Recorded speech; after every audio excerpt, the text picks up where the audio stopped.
Yeah, there's 4 wonderful ways that I think true greatness shows itself.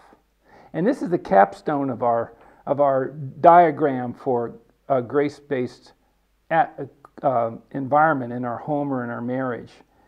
Is that if the goal of our life isn't success, and the goal that we're aiming our kids at isn't success but true greatness, and true greatness is defined as a passionate love for Jesus. In other words, He's first. And then the way we know that He's first is we have this incredible, unquenchable love and concern for other people. How would that show up? I see 4 wonderful qualities that this embeds into a kid's life.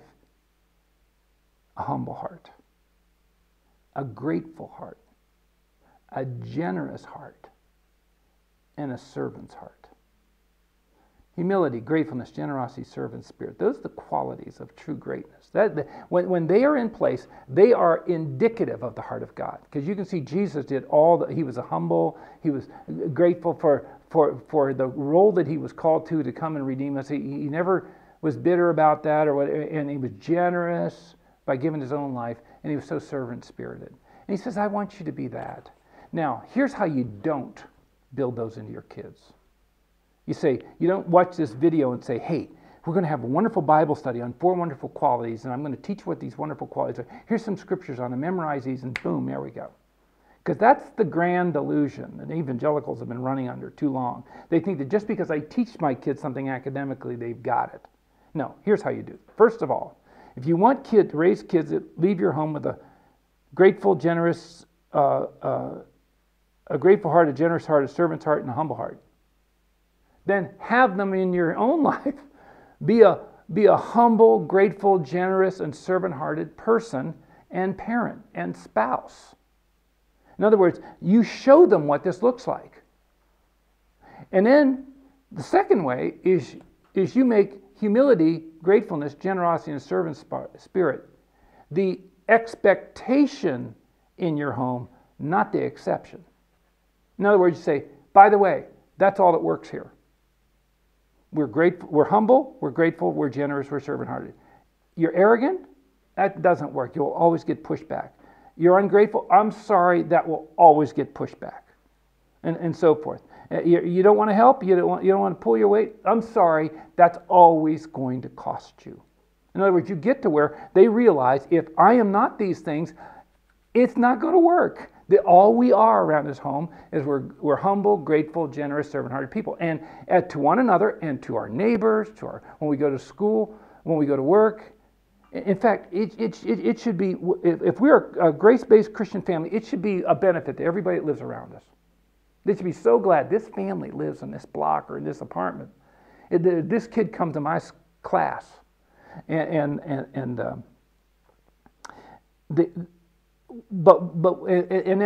the third way is that you give them outlets to practice these at all times. And that's why I think raising safe Christian kids blocks that. Because when you raise strong Christian kids, you raise them on the front lines where it has to come out. Jesus has to show up. And He just can't show up academically or intellectually. He has to show up at real time. And it makes it so much, it makes the whole home a much more pleasant experience for everybody. And our kids still going to be quirky and have their issues and sin. Of course, we're human beings.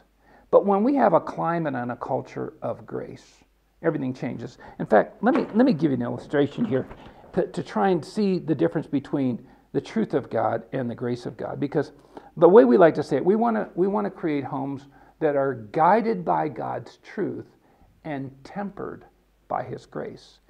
In other words, John 1:14, He was filled with grace and truth. We have both in place at all times. And I look at, you take a typical home. If it's well built, let's use our churches as an example. They come to church. And the church presents itself well, and it's kept in good repair, and it's got a nice color palette to it. It's pleasant to the eyes, and there's flowers there, and there's people that show you where to sit, and there's a good bulletin, and everything's spelled right and laid out well, and the worship is strong and powerful and well thought through, and the man comes up and he preaches. the word, and it is accurate, and it's passionate, and it's convicting. Everything, would you say so far this church sounds like it's doing everything just as biblically right and as you can get? And I would say, yeah, that sounds pretty good. Now, here's the only problem with my illustration. I don't know how to move from degrees to Celsius, because most of the people in Europe, they do Celsius. But what if the temperature in that building, though, was extremely high? In America, because we're on Celsius, it'd be like 105 degrees or 110 degrees in that room the whole time you're doing it. Now, I don't know what it is in Celsius, but just figure whatever normal, comfortable temperature is, add about, 10 or 15 on top of that.